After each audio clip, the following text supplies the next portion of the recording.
recording.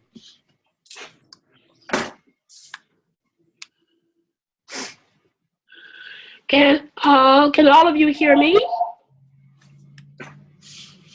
I can hear you. Yes. Okay, can everyone hear me? Yes. Good.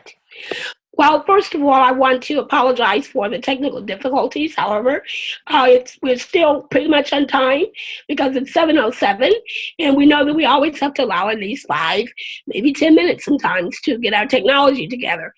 So I want to welcome all of you to the session this evening, and in particular, I want to thank Dr. Nichole Pinkard and Dr. John Gould from Drexel University and Dr. Pinkard, who are joining us this evening. Dr. Nichole Pinkard is our featured speaker for the speaker series for this course. And she will be talking to us about her work with the Digital Youth Network, among other projects that she has. Dr. Pinkard is an associate professor of interactive media, human-computer interaction, and education in the School of Design. Dr. Pinkard has led efforts to implement one-to-one computing in urban schools.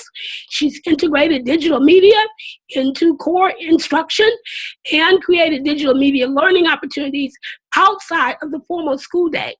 Dr. Pinkard is a recipient of the Jan Hawkins Award for Early Career Contributions to Humanistic Research and Scholarship in Learning Technologies, and she is an NSF Early Career Fellowship person.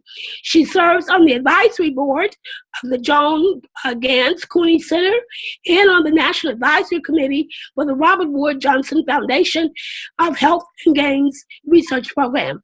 Her current scholarly interests include the design and use of pedagogical-based social learning networks, digital media literacy, learning outcomes, ecological models, and more. I will stop here, and I give you the Honorable Dr. Nichole Pinkard. Oh, wow. Hi, everyone. I want to make this as interactive as we can, so I'm going to keep the chat room open down in the corner from me. So feel free to ask questions, pop up a question, and I'll be looking at them. And Joyce, if I don't, and someone asks a question that's really pertinent, interrupt me. So I would say this: when I was in grad school, we had to give fights, not talks, and and we had to learn how to be flexible and movable in conversation. So actually, I sort of don't like when I'm giving a talk and there's no feedback. I like the conversation, and please definitely feel comfortable disagreeing with me or challenging me or saying, okay, let's talk about that a little more deeply. Because at the end of the day, this is a class you're in, and it needs to be information that's valuable to you, particularly when it's at 7:00 on the evening. I know you've read. So they've read the intro chapter to the book? Yes, the Digital Youth Network. Okay. Okay. Let me. John, I'm gonna go ahead and take screen control. Let's see. Okay. Can people see my screen? I know I can.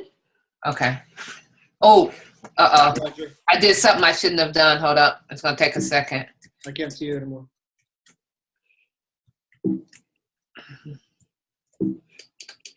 And I'm going to turn my mic off and then if you need me to turn it on, just tell me and I'll turn it on. Okay. So I'm going to mute so that. Let me open this back up. So my PowerPoint got a bug today where if I go into actual, let me go into PowerPoint presentation mode, it wants to crash, but we'll do it another way. So let me just open it up here, make this bigger. Let's make this fit. Okay. And can y'all see what are you seeing now? Can you still see my screen or? No, you're not sharing. Okay. Now you are. Good. Okay, cool. Okay. So let me start by saying, I I actually represent a large group of people, large number of people who you'll see in a second who do this work. I'm just the fortunate person who gets to do most of the talks, but everyone else pretty much does all the work. So I want to make sure I acknowledge both the funders and the work we've done. We've gotten a lot of support from foundations and also from multiple different organizations. I think one of the things you'll hear me talk about is the importance of relationships and collaborations to do this work. So anything we're doing is not something that just DYN as ourselves are just doing. It's really in a collaboration with a lot. So our team members are, this is just some of the people on our team, and it's probably worth saying the skill set. I think to do the type of work that's necessary today in education, work that sort of blends in school, out of school, formal, informal, online, face-to-face, you need a wide variety of skill sets.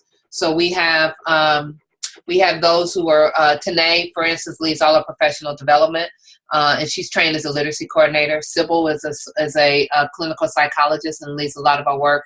We have researchers, Caitlin, Amy. Caitlin leads a lot of our research. So if you read the book, Caitlin is one of the co-authors, and she actually plays a hybrid role working between Chicago and Bridget Barron, our partner out in California. So she works with both of us and keeps work aligned. We have Amy. I'm not going to go through everyone, but just these sort of key people. Amy, who handles all our partnerships, because, you know, keeping partnerships with school districts is a big thing. And Akili, who is the co-founder with me of DYN, it leads all our technology. And I want to start there with him a little bit because one of the things, a quote, or that's not a quote, but just a statement that we try to think about to guide our work is that no one, not just youth, no one really aspires to do anything unless they've been given the opportunity to do it at some point in time or come from an environment where that role or job is part of the norm.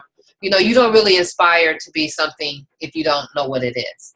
And so we stop and say, well, where are the opportunities in the school day, in the out of school space, in the kids' home, online, where they're getting opportunities to touch, taste, and dive deep into the types of experiences that we believe that we want them to develop some sense of mastery and skill in. And so if we can't do a mapping of of those opportunities and where they might be available to them, then we realize that we shouldn't be expecting, you know, kids to have that outcome, or at least we shouldn't be expecting a large majority of kids to have that outcome. And so then that means we got to go back and think about it. Now, of course, we always know, you know, I've you know, showing my age here, but I love Tupac. Grew up with his music, and I always was fascinated. This was actually a poem for him, not a song. But the thing about it is, what I really liked about this quote is about a rose. And if you've ever, no one's probably really seen a rose out of concrete. But the important part here is that if you see something so beautiful like that, is the goal to create more roses that can break through the concrete, or is the goal for us to actually figure out how to break the concrete up so that more roses can bloom? And we look at that, I look at that from the standpoint of thinking about the kids that we serve and the kids that we work with. All of them have the potential to be roses, but oftentimes many of them have to fight through more struggles to get to the point where they can actually bloom. And so we're trying to understand what's the infrastructure necessary to support multiple kids. I'm not going to talk about the computer science work in general. And so what that means for us is we sort of take a learning ecology, a learning pathway. And if we look at it and say, we're going to start for, you know, let's say this young girl here up to the left here, and say, if we want her to end up working for Microsoft someday, starting in the 3rd grade, what are all the types of experiences and the people that need to be in her life and in reality starting today that's going to make it plausible and probable that she can end up, you know, working for someplace like Microsoft. And so we know for us that that's a combination of, you have to think about who are the peers, who are the friends, what are the schools she's going to, what are the out of school programs they're doing, what are they learning online, who are their mentors, what are the spaces. So all of these become essential. And why I want to say that is because even if your focus might be in schools, all of a sudden we're getting feedback. Is it just me or other people getting feedback? Okay, it just went away. So even though your responsibility might be working in one of these spaces, it might be saying, oh, I'm only working in the school. Nowadays, you have to be aware and cognizant of what's taking place in all these other spaces, because they influence what kids bring in, what kids bring into you, and they influence where kids are going to make use of these. So I actually think one of the goals, or one of the things we hope that's shifting with the advent of the technology nowadays, where what you do in one place is easily accessible to others, is that we're breaking down these assumptions that schools have to do everything. And we're beginning to think of more of these learning ecosystems that we're creating, that kids move across these multiple places, and these places have to be connected. And I'll share a little bit more of that with you. So I do like to start with this. I also want to share this picture for a moment, and it goes back to the rose, the thing about a rose and a concrete. And I think particularly if we're talking about the question of equity, oftentimes when we focus on equity for youth, and I'll just say, let's say girls in computer science, we oftentimes are really focused on trying to create programs for them. Let's create the other computer science program to put them in.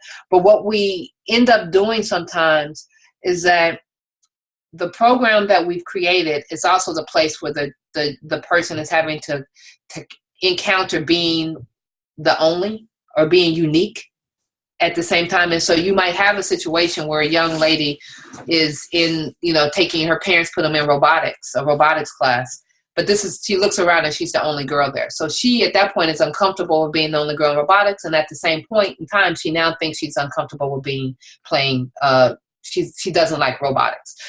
One of the things I realized that my parents did for me as a young kid is that it was through sports where I got comfortable being the only girl, or oftentimes only African American. When I started doing things in technology, I wasn't that aware that I was, unique. So it didn't matter to me at that particular point in time. And so one of the things we've seen, when you'll see some of the work with DYN that we will jump into, I promise, is that we try to create spaces where kids can be uncomfortable outside of the academic content, such that when they come into what we're trying to teach them, they're not worried about that. It's not something else that's on their shoulder. And so for me, it was sports. Through basketball and through soccer, I got comfortable, as I said, being the only girl. So it never was something that kept me from going into a computer science class and engineering class, because it just wasn't an issue for me at that particular point.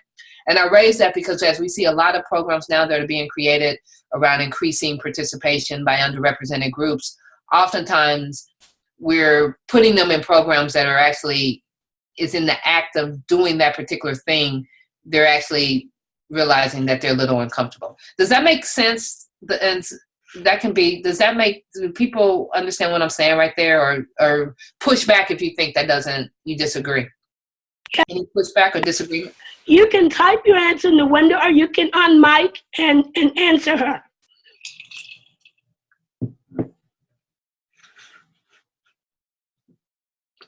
Okay, someone says I'm with you. Okay, Stacy. Who's Stacy? Stacy, raise your hand or something if you're online. Okay. That's just another example of me being the only girl on the basketball team. Okay. It's odd trying to do a PowerPoint presentation that's not, see. It's not in show. Yeah, it's not in show. And so this is, I don't know if you know John Goodlatte, but one of his quotes, and this drives our work, is that the school is not and cannot be the exclusive provider in a community's educational system. There is not one agency, but an ecology of institutions educating that are responsible for education. Your school, your home, your places of worship, television, press, museums, libraries, businesses, all these places are important for creating a learning environment that can work for students. And that's always been the case. This is not something new. What's new now is our ability to understand and to link learning across those places. So you could send your kids, your students, to the museum to do a field trip and actually know that they showed up. They can check in, RFID codes. You can have them posting with all kinds of tools, their experience there, such that when they come back to school, you actually have all that information and you can continue to build off of it. So in the same way you can make, in Chicago, we've done a lot of work with making buildings speak in the sense that you can go to a building and put on working with the Chicago Architecture Foundation, use an RFID code and get the history of a building. So you're just walking down on Saturday having a good time and you find a building that's interesting and you're like, oh, I need to learn about the history of this. You can just stop right there and find out that information. So in some sense, trying to make everything a whole city, a learning ecology, and figuring out how to then bring that information back. Okay. So our question then, if we say this is the goal, then our question is, how do we create learning ecosystems where digital and computational literacies are such a valued form of social and academic capital that youth put in the work in and out of school to develop those literacies? And so think of it the same way as we think of basketball courts. And if kids believe that, sports are a valuable form of social capital, so they find the time to put in the work to get better at it. You only get better at something that you believe has some value to you. And so the question is, how do we then make the attainment of digital and computational literacy something that's of value so that kids will put in the time, in essence, to do those 10,000 hours. So that's been our question, and these are the 5 different projects where we've tried to work on it and try to understand it in a little deeper. And I'll talk only about a couple of these, not all of them. One is the book, if the piece of the book that you read, Digital Youth Network. It happened in a school. The school's real name is not Renaissance Academy, so if you looked on Chicago and try to look up Renaissance Academy, you're not going to see it. But there's a school on the south side of Chicago affiliated with the University of Chicago. It's their charter schools, where as the director of technology for about 10 years, we had the responsibility of creating a space that we believed was preparing kids in the way in which they needed to be prepared. We did a lot of work before this book with working with teachers, and this is important to say because people will read the DYM book or some of the other work we've done and say, we want to jump right in at this point and do this work, and not understanding that almost anything, there's some preparation of work that has to go ahead of it. So we had worked with teachers for 3 to 4 years with Tony Breck and Luis Gomez in developing their tech literacy. So the teachers were at the point where they wanted to do more technology. The laptop carts were always being checked out. There just wasn't enough technology at that point. So we were able to implement a one-to-one. We didn't do a one-to-one to the school. The teachers wanted the one-to-one, which I think is a very important distinction to make, because oftentimes these types of initiatives are just sort of pushed on teachers and they're told that they need to take them on as opposed to feeling it's something they wanted to do. So we did Renaissance Academy, which was the impetus of Digital Youth Network. And the whole purpose there was like, if kids have ubiquity of computing, how can we rethink the connection between home and after school to develop their digital literacies?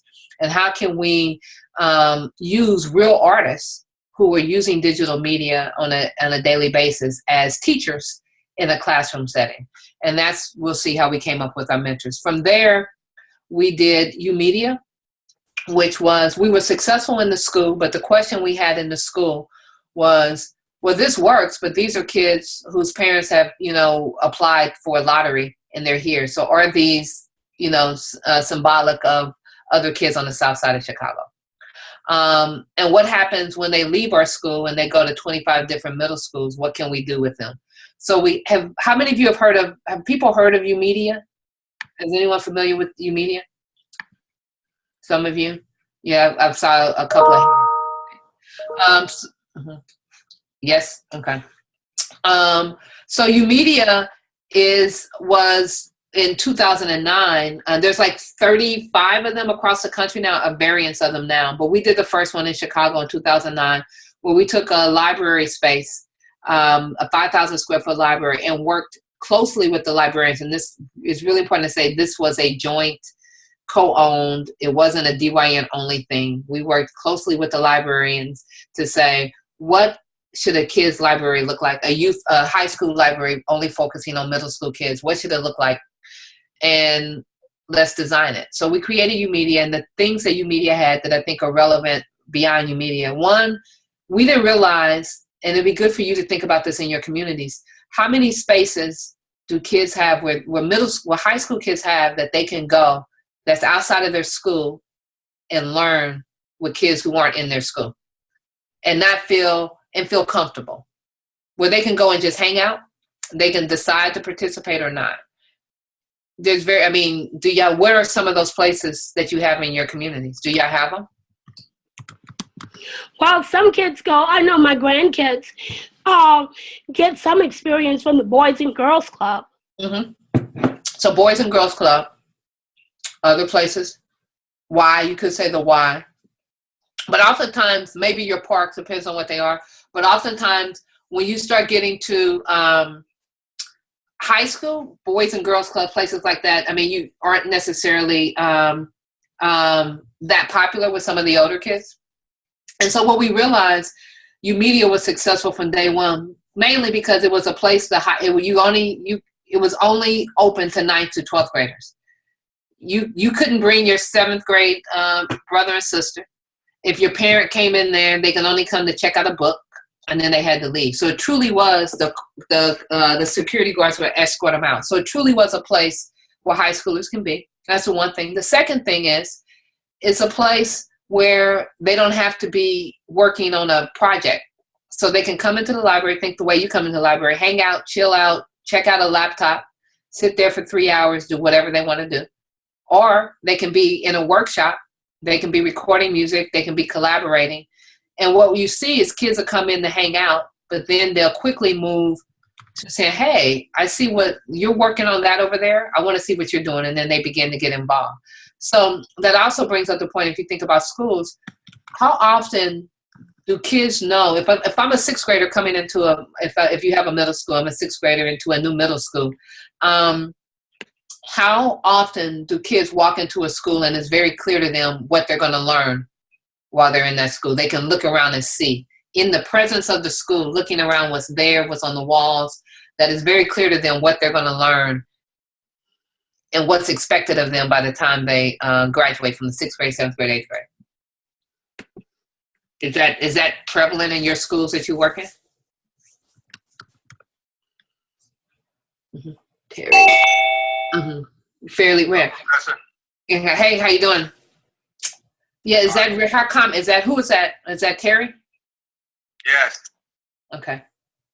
Someone has a U-Media lab that replaced our high school library. Oh, cool. Who is that? That's actually Brad and I. We work at Elizabeth Forward. Oh, where you work? Yeah. Y'all are phenomenal. You could be giving a talk right now. No. No, y'all are actually one of the I think probably the top model school right now.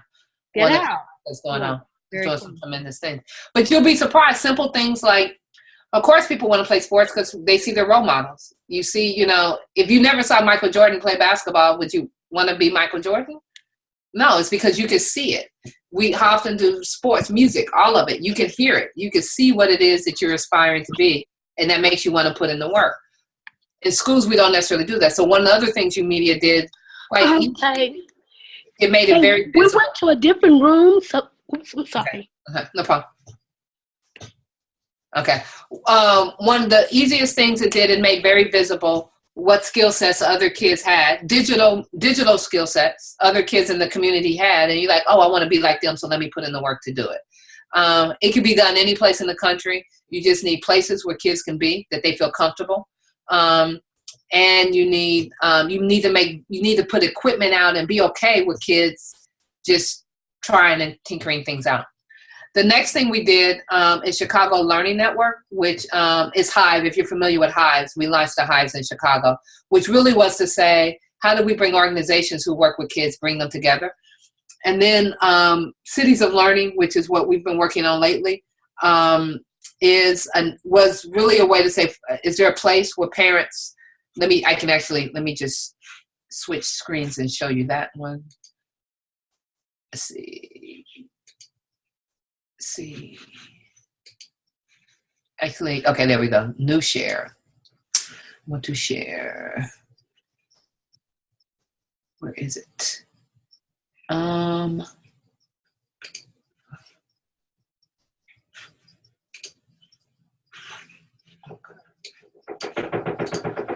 So Chicago City of Learning is a website that simple website. We were surprised I was actually surprised that this is something that took out like it did. But again, a question for you in your communities: is there a one-stop place where you can go through and say, I want to search for programs for my kids? So right now, I can come in here and say, okay, my kids are interested in coding and games, and I can see there's 79 things for them to do. Now that could be, I can go in and say, well, I only want to look for things that are online, or I only want to look for things that are in person. Okay, so I'm going to say I only want to look for things that are in person. It's going to show me there's 22 activities right now that I can sign up for that are related to coding and games. Jerry, you're still in this room. Mm-hmm. Mm-hmm.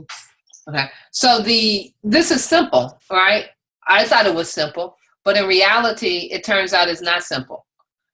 There's very few places in the city, very few cities have a one-stop place where you can find learning activities. So right now in Chicago, at this moment, there's 6,363 informal learning activities for kids, categorized into these particular areas. So as a parent, you could come on and search and say, what is my kid interested in? As a kid, this is a made-up kid. You come in and here's his profile page. And you come in and first and say, well, what do I like? What do I like? It'll ask you, what of these categories do you like? You could then come in and say, what do I want to be? You could pick the things that you want to be. And from there, it gives you a recommendation of things in the city, programs, face-to-face programs, and online things that you could do. And then it also tracks everything that you've done, all the programs you participated in. And with that, we spent a lot of time. Do you have okay, can you see the skill badge thing? What's on the screen now? Skill badges. Yeah, perfect. Okay. So with that, so the Chicago City of Learning is two things. One, it is a place to find learning activities. But the other thing that I think has given it more of an interest is that it is a badging framework that 120 organizations in Chicago have agreed to use to document their learning outcomes. So if you go to the Chicago Architecture Foundation and participate in one of their programs, they'll give you a badge, and it could either be a community badge, which just really says you participated, a skill badge, which says you learned these skills, and with that skill badge has to be attached to evidence of what it is that you did, and a showcase badge, which is where we come up with a set of requirements, and kids use by whatever skills they have, they present media or present an artifact that shows that they've done that. Hey, And Nichole, so, yes. question, does this then integrate into the school system? Meaning Yes. the kids get credit for this type of work in place of normal daily activities in school? Great question. And there's two ways to answer that. Yes and no. Okay, that's good. So one yes is, let me see, CPS connects. See if I can get to this the right way. CPS connects. I can get to it from the main screen. I should actually know this. Yeah, but so while you're doing that, it's almost like this is a self-organizing process within the community itself towards learning. And that's why I was asking that question, because it's based upon real need or interest, and that's why I was asking that question. How does it relate to the normal reality of a school? Well, I'm gonna answer your question in two ways by showing. Do you see a map here? Is that what you see? Yeah. Okay. So we are working with the school district. So and this will show you this. We're working with the school district right now, where with the school district demographic dashboard. Let me try. I can show this. I was trying to say, can I actually show this on a? Yeah, I can show it. I'm trying to make sure I have permission to show this because it's going to be on video. I can. I can't dive into anything because I can't show anything at a level that might have someone's information on it. So we have a partnership with Chicago Public Schools where every kid in the system has an account. Now, that doesn't mean their accounts are active, right? So we now have a way of knowing who's participating and who's not participating. So Chicago has 409, you can see, thousand students here. So 344 do not have an active account on Chicago City of Learning. You go, that's a big number. That is a big number. But that also means you have 64,000 kids who do. And you also then have another 155,000 kids who are charter school and or private school kids who are in the system. So right now in our Chicago City of Learning, we have 100 and if you say 60 here, we have 210,000 kids who are participating. And if a kid is participating, if they're part of CPS, we can tell you, we can also look at the demographics of who kids are. So we could tell you who's participating and who's not participating by the demographics. So with how do you manage that many accounts? What kind of staff is required, or is everything done online? Well, we create the accounts, and so why we have a strong relationship with the district is their responsibility to get kids to claim their accounts, because the district also creates their own badges. They create it also seems like a great opportunity for informal education spaces to formalize. Yes, to the Terry, it was from Terry. Terry, that's exactly the point. The badging framework, the main thing it did, it caused organizations to say, well, why are we doing this program? What are the learning outcomes in this program? And how do we know that kids have learned something? This is a very simple process, but you'll be amazed how many organizations, and ourselves included, we said, wow, we need to rethink the design of this program, because we really we've designed this program, but we can't tell you for sure that here's a product, that there's an outcome of this product that lets us know that kids actually learn something. So a lot of so if you think about it this way, badges are an Achilles heel, or a Trojan horse rather, to help organizations to rethink what their outcomes are. And then the other thing is it helps them understand who else is doing what.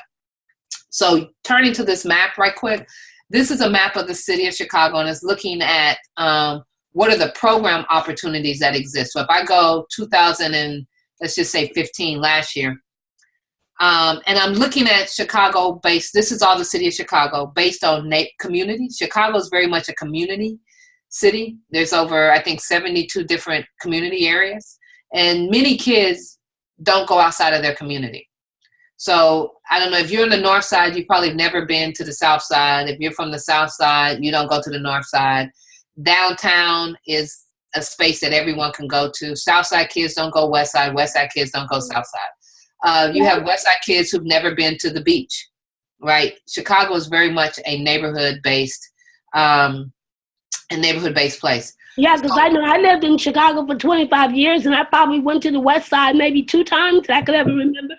Yeah, you don't. So what you have is program providers who are all over the city. They actually only service a couple of people. So right here, what you see is a map, and it tells you, if it's in green, it says it has a lot of programs. I can click in and say, this is West Town. It has 212 programs across 10 different categories.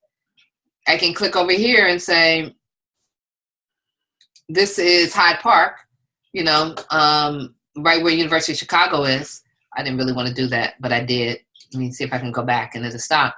I don't know what's about to show, but it doesn't have as many programs, which is odd. So that also tells us we might have some data problems. Like all the programs that exist aren't there, because we would believe that Chicago would have more. So Hyde Park. So Hyde Park has 62 programs and 9 different organizations 62 programs served by 9 different organizations.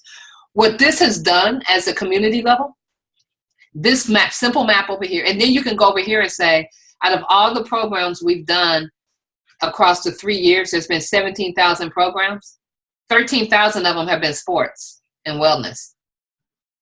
So if we're a city that says we want to be a city of coders, we want to be a city of designers, we want to be a city of media makers, we want to be a city of kids who are are active in their communities.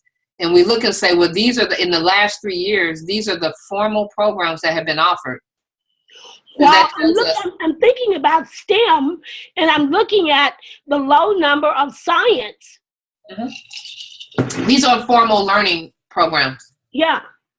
Now, sports and wellness are a lot because it's all your parks programs, right? So you have 80 parks, and a park has like, a bunch of sports. But we still have all the library programs. So we have all the big players who are here. So these represent 120 different organizations. Our ability to map, and organizations map their own programs. So it's not us looking at something and saying it shouldn't be called coding and games. This is what they map their programs at.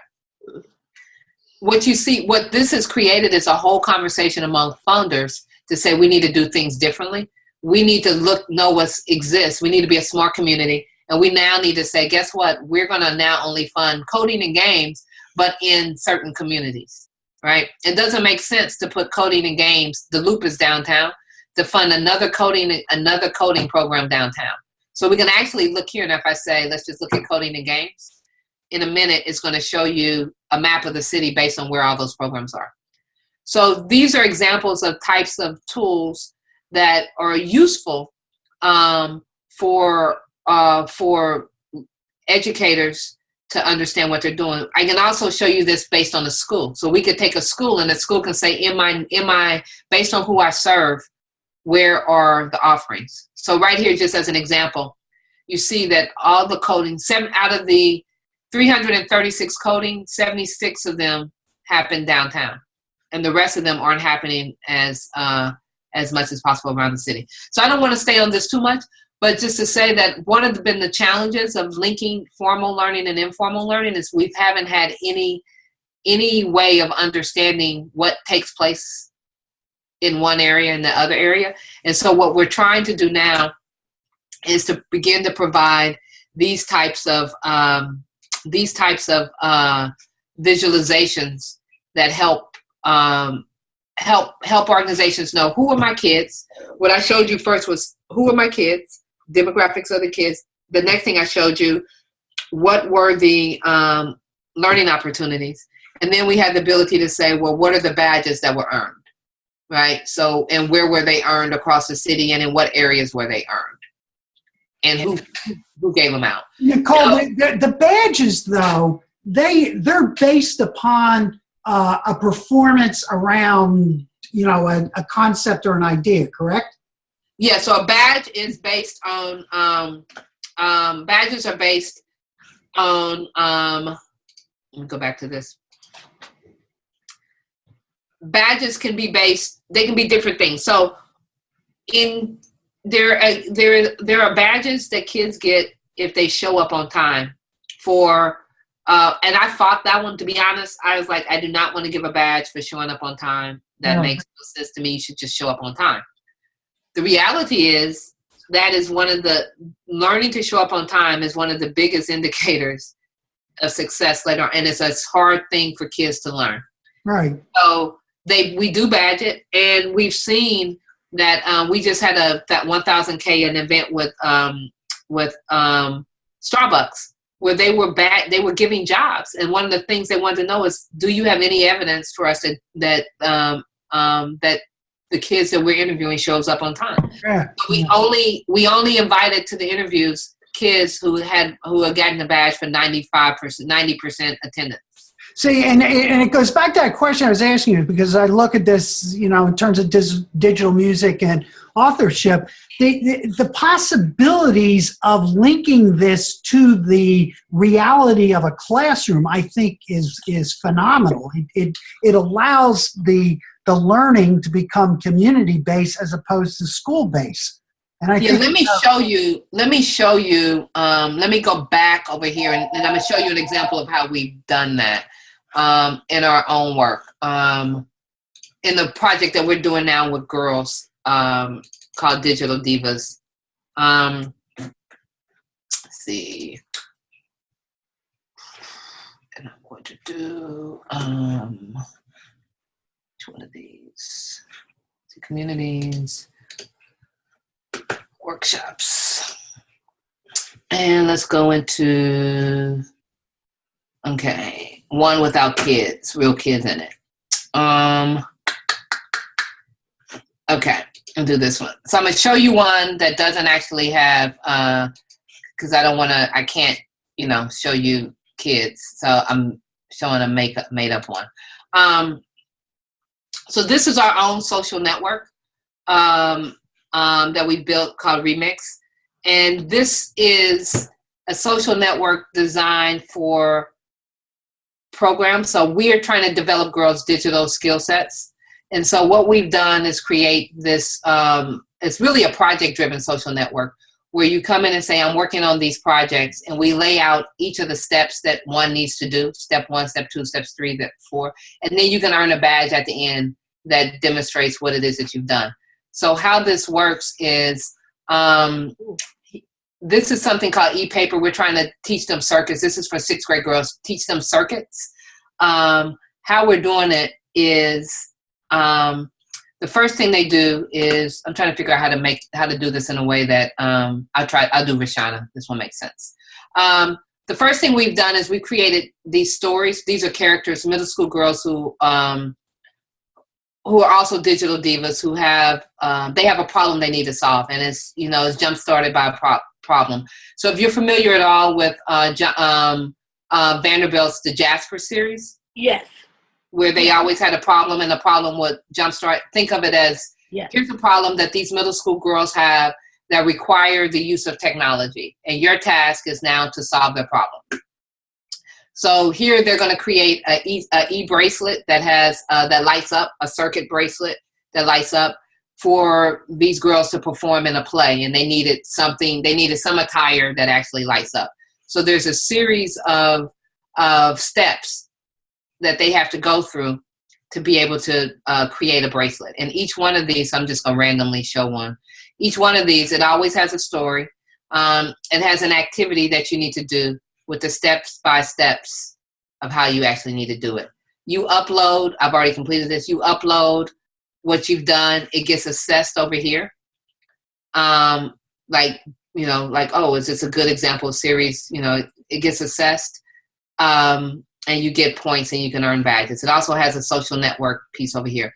I feel like I might be going a little bit over, not over, but going off on tangents for a little bit. Let me look at what people have asked. So one said badges really speak to kids. A thing to say in the badges are this, if you hear someone say micro-credentials, badges and micro-credentials are exactly the same thing.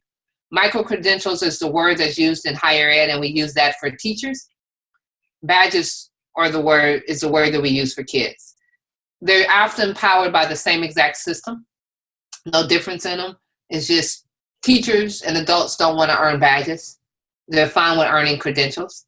Kids want to earn badges. They're not concerned about credentials. Right? So so listen, if you're, particularly those that start listening, you're going to hear a lot about micro-credentials. And when you dive into them, they're going to be very similar to the same badge types I talked to you about. And many universities and many places are trying to figure out how to use those, particularly for teacher education. For continuing education, they're trying to figure that out.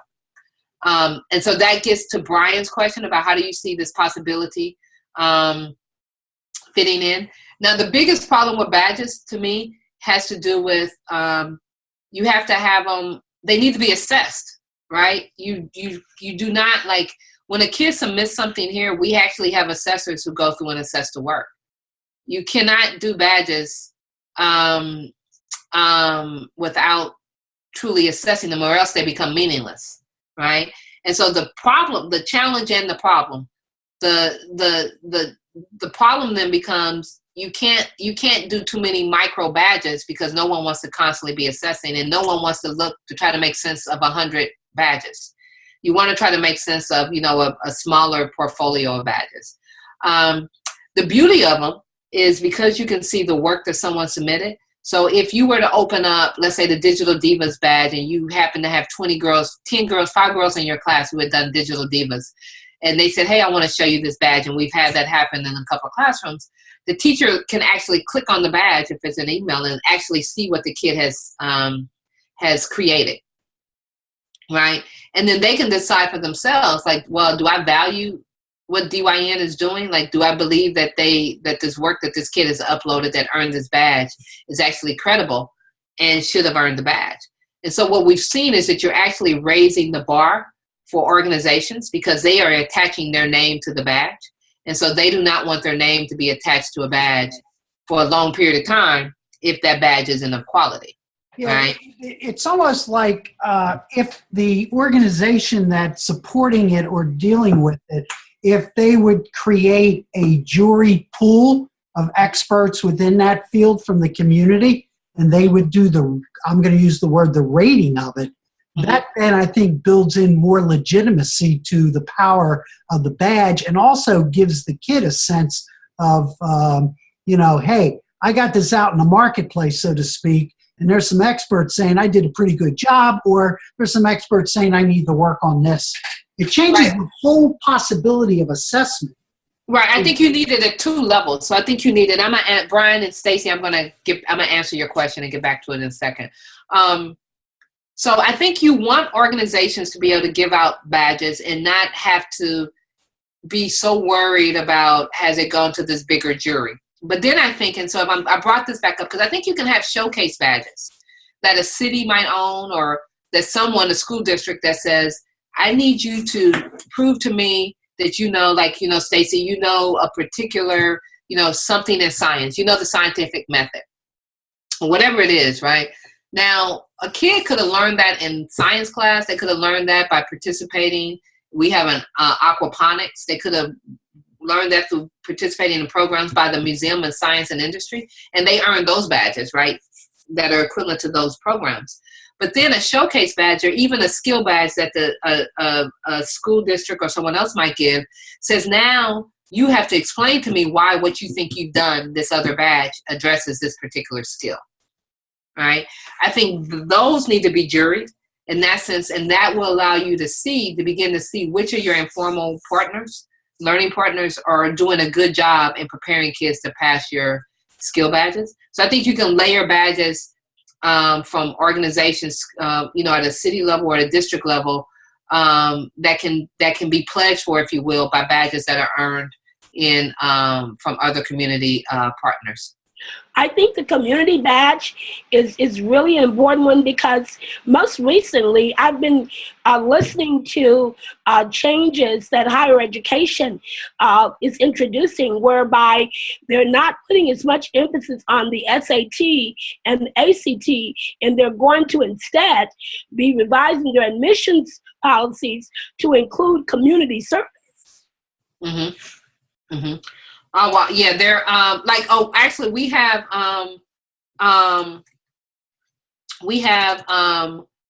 2 universities here in Chicago, Roosevelt and DePaul, where I'm at, but I would really say DePaul, we said we're going to do it. We actually haven't done it yet. Who are beginning to give credit for badges earned in community service. So Roosevelt University actually has given credit to students who worked with MICVA. I don't know if you're familiar with MICVA at all.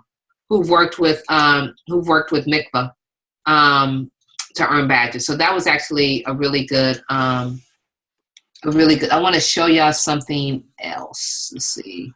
But to the point, does the assessing aspect take away from the real authentic type learning we want the teens to engage in?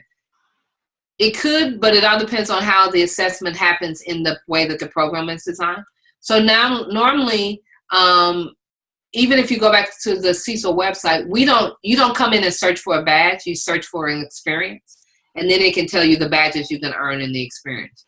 So hopefully the assessment part happens as a natural part of the program that takes place, because you're not trying to say, let me search for this badge and let me search for that badge. You want kids to be able to say this: hey, I really liked that robot, or I really like that song, or I really like that article. I mean that poem, or I like that graphic design that Johnny did.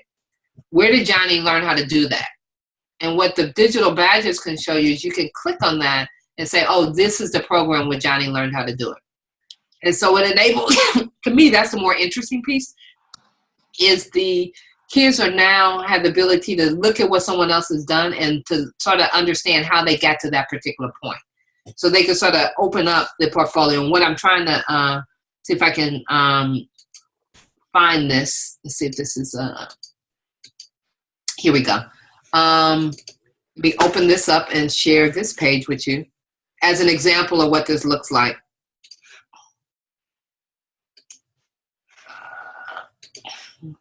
So think about the same badges we had. You've seen these.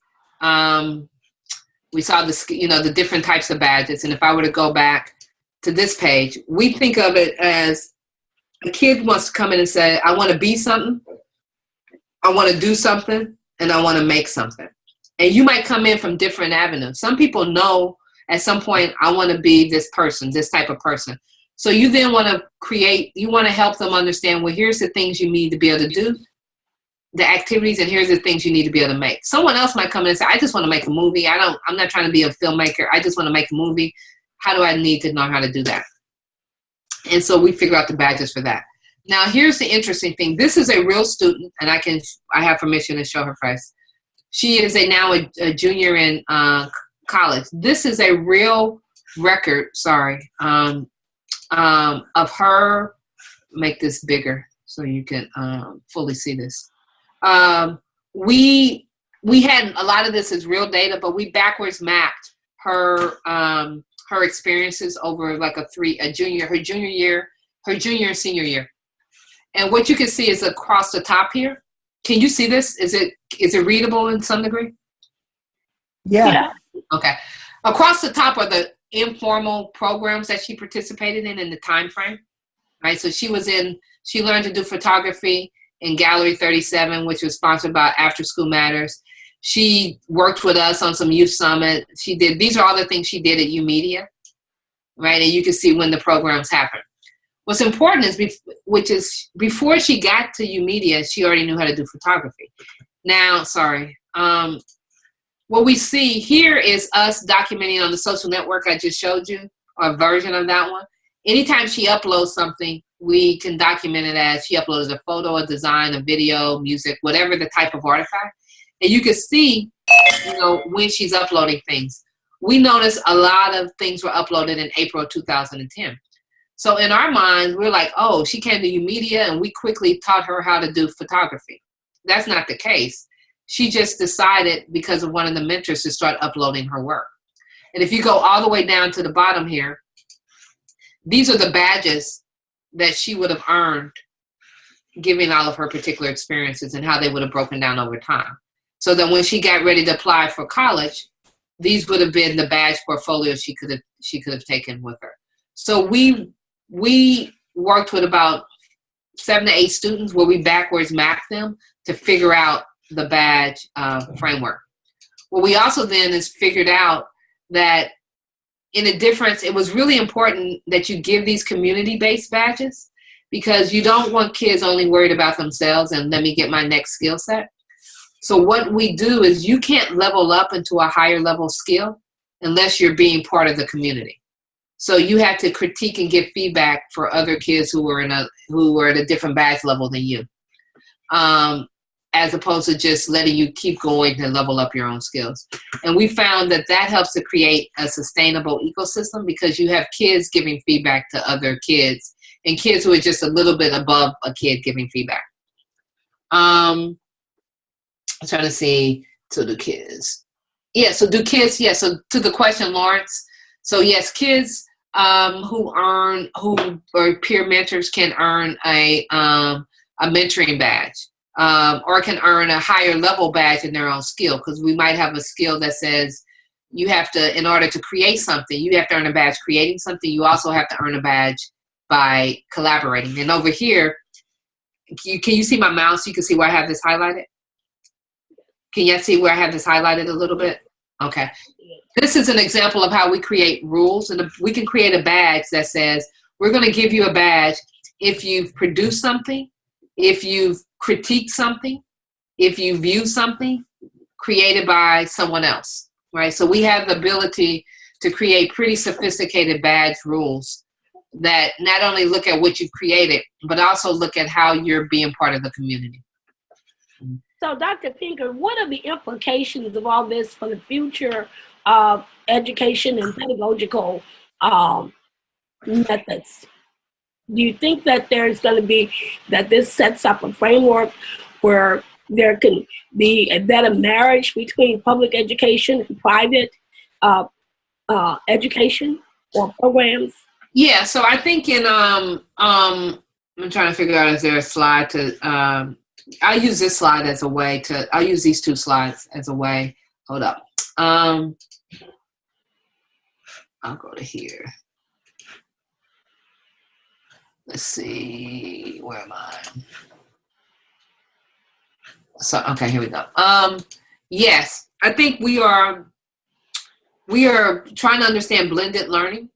Yeah. And oftentimes when we talk about blended, we talk about online and face-to-face. Right. I actually think we're like a blended square, because we also have to talk about formal and informal. Mm-hmm. So I think the financial constraints that cities are finding themselves in are forcing the conversation around what is the relationship, what is the relationship between schools and out of school, because schools can't do it all. Like, I don't know about you, but when I was in high school, we stayed after school to 6 o'clock, and all of our programs, informal programs, were done at the school. Chicago schools close at 2:30. I mean, they close and teachers and kids exit. So the out of school has to play a more important role. We're also now moving, because of, I don't know if you heard, Chicago schools might be bankrupt. The superintendent is actually going to give credit for what takes place out of school. So these badges are going to now get credit. So you can get credit for your service learning through badges. There's a question now about, like if I'm on a dance team, if I do dance out of school, do I actually have to take gym in school? I might have to take health. But if I'm playing sports in other places, why do I have to come to school and do health and do gym classes? So can we begin to allow you to get credit? Or if I'm on the U.S. First Robotics team in my community, can't I get credit for that? So we're actually really beginning to think about that in Chicago. And I think there's a couple other cities who are doing it. I think Minnesota is thinking about it. At the, I don't know who else is doing it at the large scale, but I wouldn't be surprised if in the next 3 to 5 years, if you don't begin to see a lot of funding going at this, breaking down this wall between formal and informal, because the technical infrastructures actually make it possible. Yeah, Nichole, that's what you're basically now answering that question I said to you, because it almost allows the assessment process and the credit work to be honored by the school district by giving kids credit. Because when I looked at that chart and I looked at that individual and what she was doing, that gives a pretty good sense that she's developing a skill set that is outside of the traditional classroom. So therefore, as a former superintendent, I sure as heck would have given that individual credit. It doesn't make sense not to do it. Right, and I think you want to, and I think schools want to, but right now there's two things. First, you have no way of vouching for it, that it actually happened, right? And in the past, you didn't even know it happened, right? So it's like, well, I didn't even know you did this.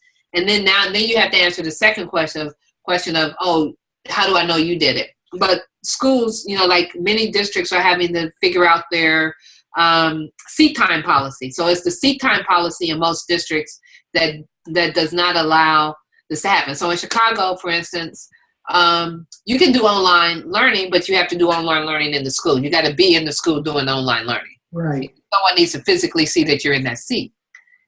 That's okay, we have to get away from that, and we have to figure out some other ways to, how do you know I went home and did my homework?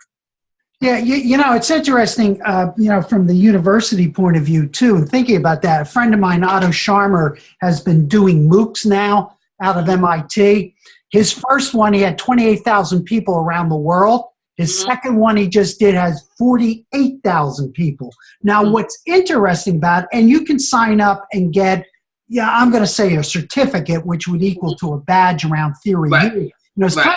But what was so interesting about the concept, and what I like about yours, and that's why I use that word self-organizing, is that the power of it, because this was globally in China and in Africa and South America, these self-organizing hubs began to emerge within communities where people who are taking the MOOC would meet physically and then interact back into the MOOC over an 8-week period of time. So as I was looking at what you're doing with a K-12 environment, I know Otto's doing this and really experimenting with this at the university level, which he's hoping is going to change the whole dimension of how we look at university learning. So I think it's so important. I mean, in a school of design, so as a director of school of design, and I'm a director of a school of design, but I have a software company where I hire designers, right? And so I know I don't hire someone, I'm not just looking for someone who's a generic graphic designer. I'm looking for someone who has, okay, do you do UI or UX? Are you front end? Are you back end? I want to see certifications or badges that are more granular and not just, oh, I have a degree in this particular area, right? Because I'm trying to look at your portfolio in those places. So I think, and that's what you're beginning to see more. So, I mean, if you think we already saw this in in technology with Microsoft certifications and things like that, I think you're going to see a little bit more of this, and that's the micro credentials work you're beginning to see move into higher ed, where it's like your degree is going to be a combination of these micro credentials as opposed to, oh, here's just a set of classes that I've taken. But then I can just say, I'm not just a graphic designer, I'm a front end, I have a certificate in front end design, back end user research, or whatever it is, as opposed to assuming everyone from a school, knows how to do the same thing. Now it's going to take a long time to get there. And you see it happening in industries where the reality, you just say computing, it's happening in computing because we didn't have enough people who were trained in the traditional way to do the work. So you had to look at new ways of certifying and training individuals, which came certifications, because you needed people to do the work. And you couldn't wait for 4 years. You couldn't say, well, we're not going to do anything new in technology until people graduate from a university in 4 years. You had to say, what are ways in which I can I can know that you know what you're talking about so I can hire you?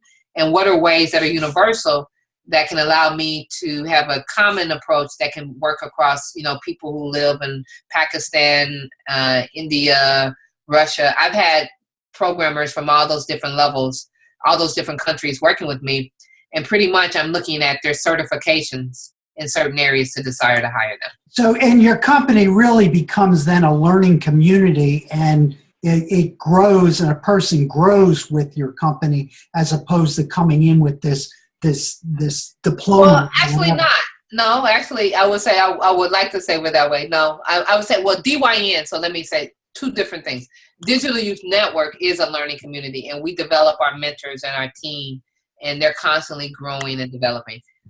The software company, that's more of a, it's like, I need you to come in with those skill sets, so I need to trust those certifications are that they're valid, right? Mm-hmm. I can't afford to hire you and waste 3 months to learn that you really can't do UX.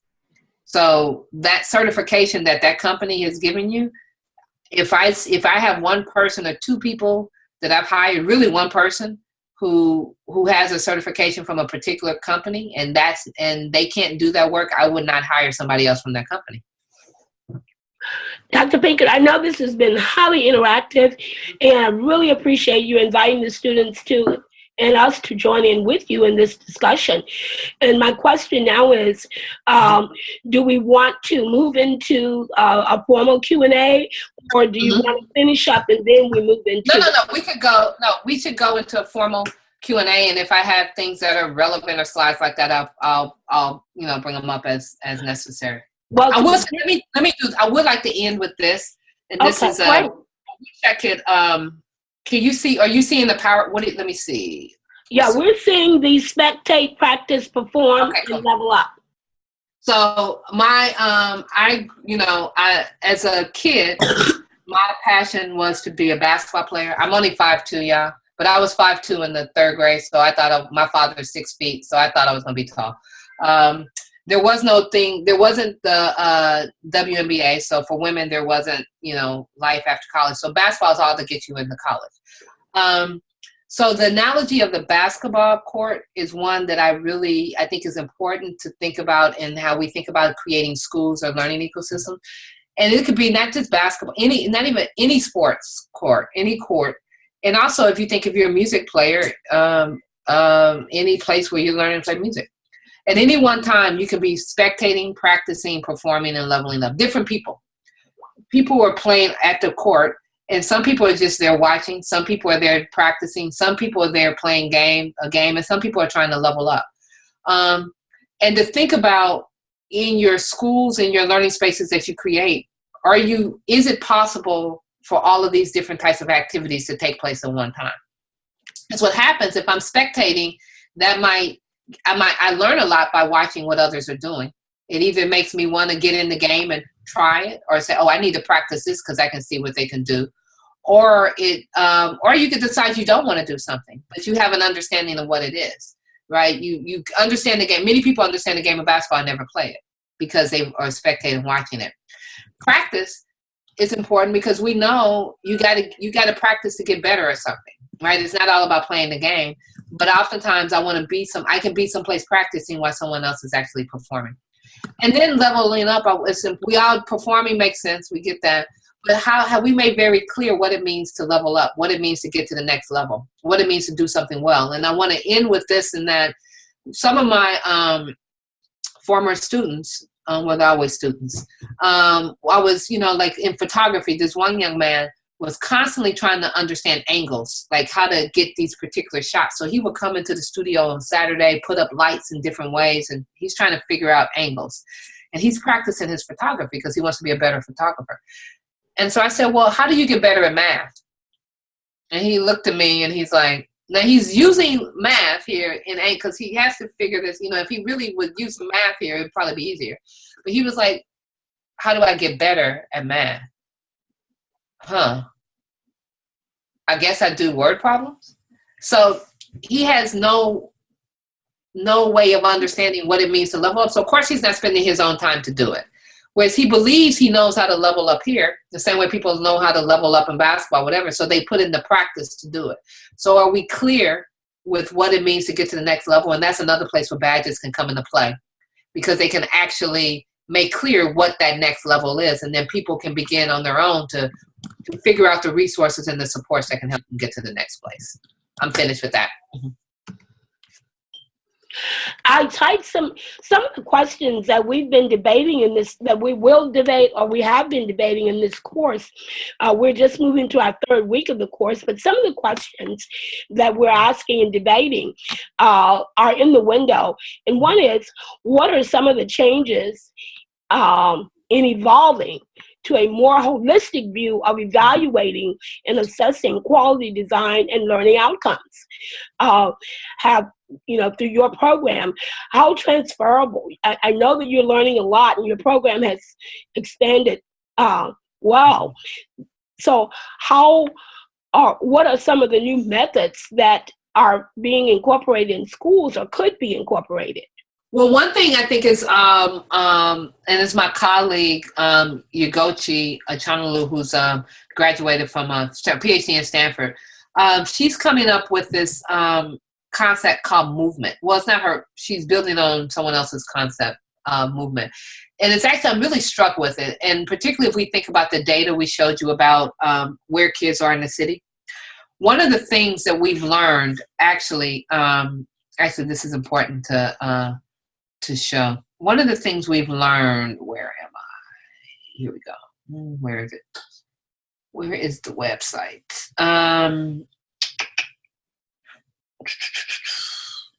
One of the things we've learned, okay, Google Chrome. Sorry. Is that opportunities, as I showed, opportunities aren't equally spread out across the city. And so kids have differential opportunities. So what we're looking at now is, can we even see, before we try to look at outcomes for kids, do we even see movement? Do we even see participation in the ways in which we want to see it? And so it's a set of metrics to understand movement. So do we see kids large scale? One is like, here, it's like, do we even see what they're searching on? right? Or kids searching for some of the opportunities that we expect them to search for? And do we see those opportunities in their communities? And then do we see them actually attempting to engage? So if they're not even attempting to engage, it makes no sense of trying to say, well, let's assess them at the end of 3 months to see if they learn something, because they haven't even attempted to do it. So it's really having a more fine-grained understanding of how kids are participating and what they're participating in. And then being able to use some behavior economics to sort of move them to participate in the things that we believe, and the categories of things that we believe are necessary for them to get to where we want them to go. Well, and I asked that question because I'm part of a research team, and that's evaluating and looking at Nashville, Tennessee, because Nashville has, they have all these customized academies now. Yep. And that are very much career-based, where the learning is very hands-on. And, I could very much see a system such as one that you've described sort of fitting into that kind of learning, those kinds of learning spaces, which I asked. So, are we moving in our schools as we know them on their way to becoming obsolete as we move into more customized personalized learning, or into more quote academies? No, I don't think schools are going to be obsolete. So one thing, the reality is kids need to be somewhere in the day. Parents got to work. Right. Kids have to be somewhere so parents can go to work. Right. So we know schools aren't going anywhere. I think schools are returning. It's back to the Goodland quote. They're returning to what they always were. I mean, when I grew up, schools played one role. My church played another role. The organizations, I was in Girl Scouts. They played I did not say Girl Scouts, a campfire girl. Please forgive me for saying that. Anybody else was a campfire girl. Campfire girl. My neighborhood played a role, right? It wasn't like the school had to do everything. And I think in some sense we're going to try to return to, we're going to be forced to, for the budget realities. So think about it. So in Chicago, every community has a library. Chicago has really good libraries, and every neighborhood has a park. Why aren't parks and libraries, if I want to do research, why isn't there some expectation that I know how to use my local library? Right? So why aren't we making use of these resources that taxpayer dollars are already being spent on to enrich and expand the school space, as opposed to believing everything has to take place inside the school walls when kids are only there to 2:30 in the day. So well, yes, in Philadelphia, we're kind of moving in that direction because we're working very closely with the art academies and with the museums. So we actually have there's a movement here to turn some of the closed schools. Why not have an art space where artists are there teaching classes for kids, right? I mean, so I think we're just going to be. Hopefully not to a specialist. I am not advocating for a situation where I do all my gym over here, I do all my music over here, and I do all my, art over here. I'm not saying that. Well, that's kind of what they're doing in Nashville. I mean, but anyway, go ahead. Well, I'm not necessarily, I don't think we know enough yet about that, because we also have to make sure we have enough opportunities. Right. And, is it affordable for someone to move across all those spaces? But I do think we're moving more to ecosystem approaches, and we're understanding the school as part of a member of a network of learning spaces that matter from kids, which means we also need to, again, turn our attention back into the home too. The home is the Uber network for where kids are learning. And so we have to understand what's taking place there too. Well, I don't want to dominate with questions. Students, you can type your questions in the window or unmute, or if you just want to make a comment, you can make a comment. But now is the time that we invite you to engage with Dr. Pinkard or with Dr. Gould or myself. But you can engage with me and Dr. Gould anytime. Talk to Dr. Pinkard. She knows more.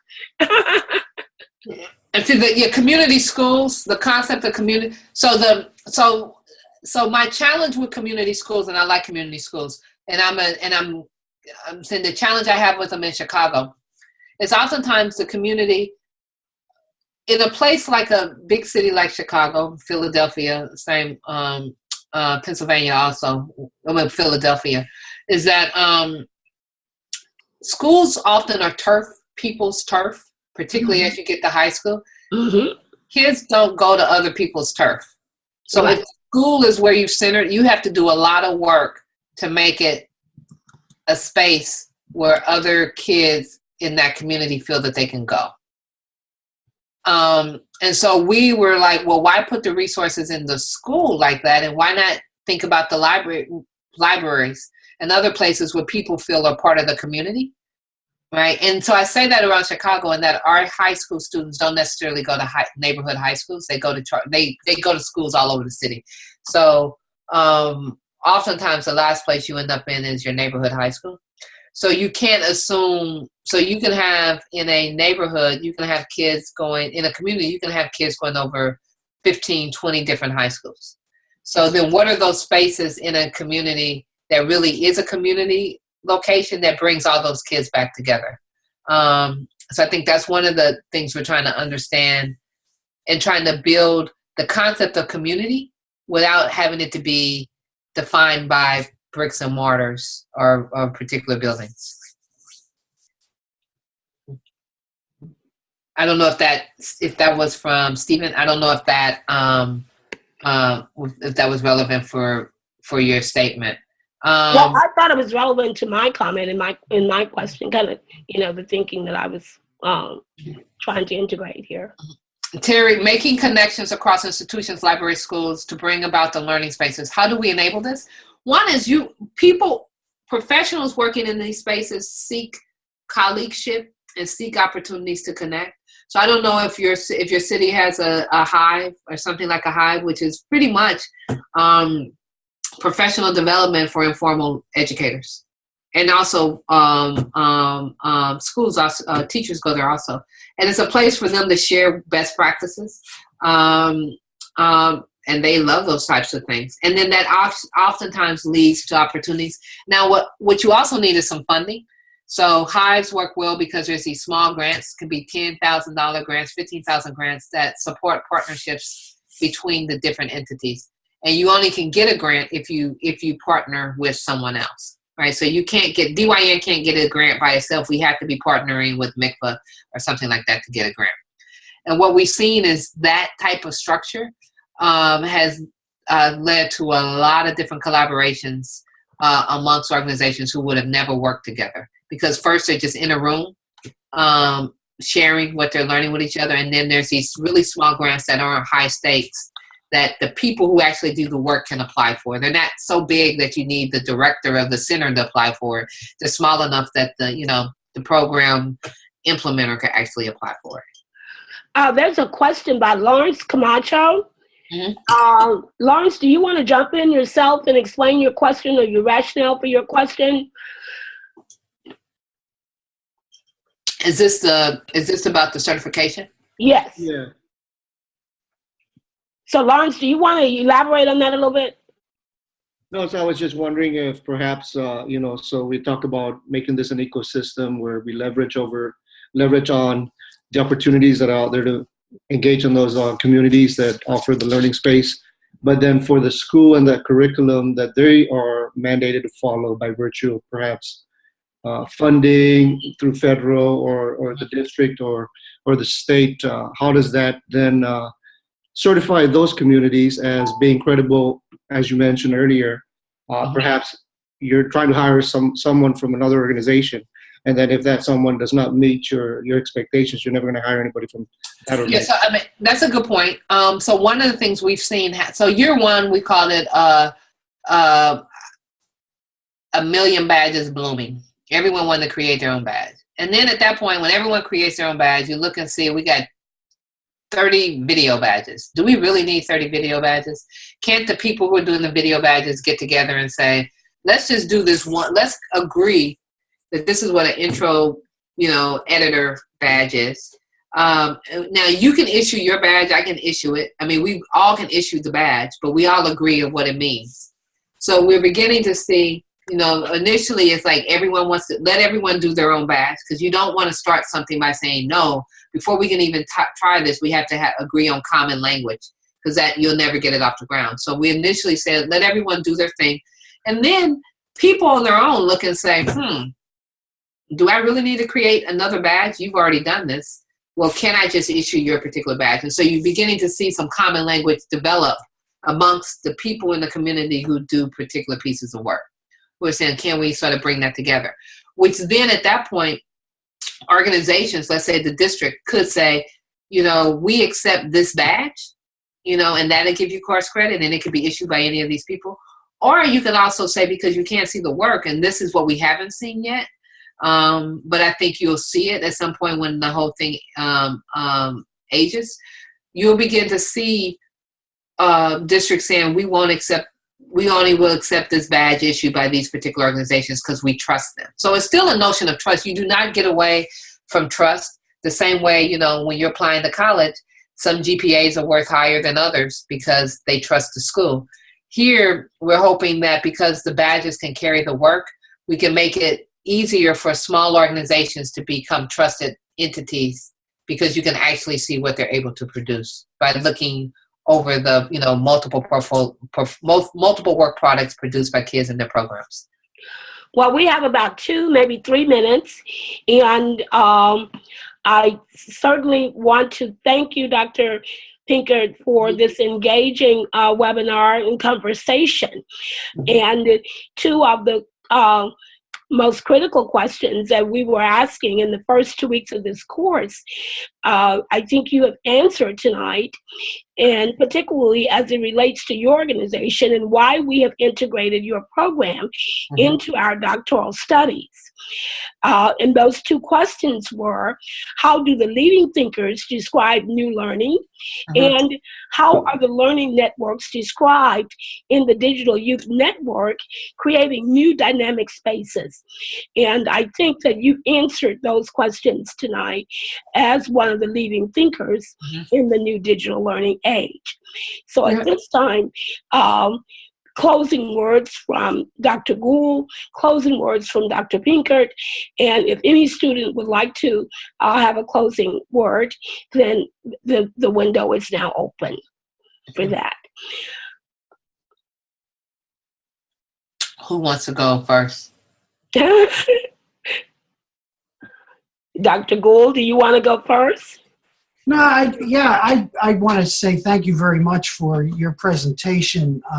It's going to help, I think, stimulate a lot of thinking, because one of the projects towards the end of the course will be redesigning schools for the future in terms of integrating technology. And then when they get into another course, which will be a design studio where they have to redesign entire learning communities from pre-K to adulthood. I think you gave us a lot of good food for thought, and also a pretty good model to help stimulate some thinking to move into some prototyping.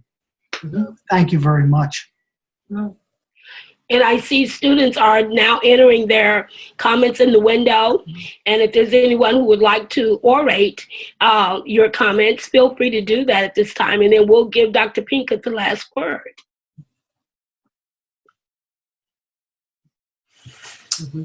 I could say thank you, Dr. Pinkard, for your time and insight. It gave me much to think about. Appreciate Thank you. This is a good class. I mean, I really enjoyed the syllabus. I looked at the syllabus for the class, and I'm going to be Joyce talking to you about them. I'm like, oh, I like the syllabus. We need to do something like this here.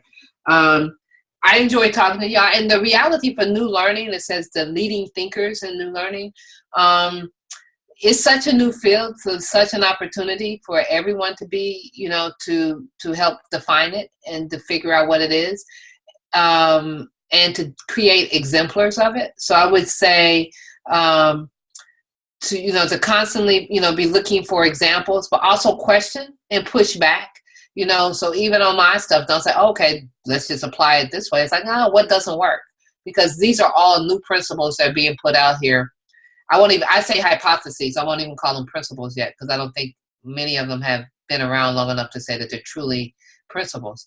But it's really important. I mean, it's being at the ground floor of something. I think it's a lot of what you read about in education has already existed, but this space of new learning, these new types of schools, new types of learning spaces, while it builds on what we already know, it is new. And so you want to embrace it that way and be creative and push back and stay abreast of what's going out there. Hope to see y'all at the DML meetings and DML conventions and all kinds of other things. You can email me. You can give them my email. Oh, okay. If you have a question about your paper, so just say that you're. Do you want to type your email in the window so they can see? Yeah. But but make sure in the subject you put make sure you put Dr. Pittman, so I'll know where it's coming from, and I'll try to be I'll try to respond. And if you don't hear from me once, email me again, because I get a lot of emails a day. But if I see it twice, I'm definitely I'll put it out there. So any way I can be helpful, anything you need, let me know. I would love to be. So thank you for spending your evening talking with. Hopefully it was useful. Okay. Thank you very much. And our next, in our series, our next webinar will be Harvard. You're familiar with the Tesla project. So the next project that we will investigate and speak with some of the leading thinkers will be the Tesla project from Harvard. Oh, wow. Yeah, so we're really excited about this new series for this course, and you are one of our inaugural speakers. You're one of the first ones in the series, so we are very pleased to welcome you to our community of doctoral studies. And with that, it is 8:33, so we've come to the end of our session, and I will be in touch with you, Dr. Pinkard, with feedback and with some more gracious thank you for tonight.